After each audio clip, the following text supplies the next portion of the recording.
সম্প্রতি অনুষ্ঠিত হয়ে গেল মেরিল বনমালা পুরস্কার।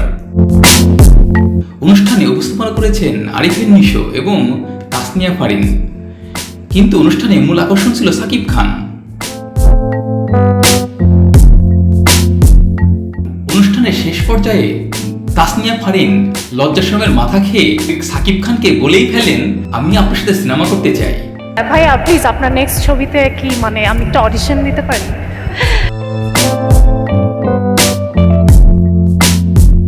তাসনিয়া ফারিন যখন বলছিল আপনার পরবর্তী সিনেমায় আমি অডিশন দিতে চাই, তখন সাকিব খান কি বলবে বুঝতেই পারছিলেন না। কি বললেন সাকিব খান?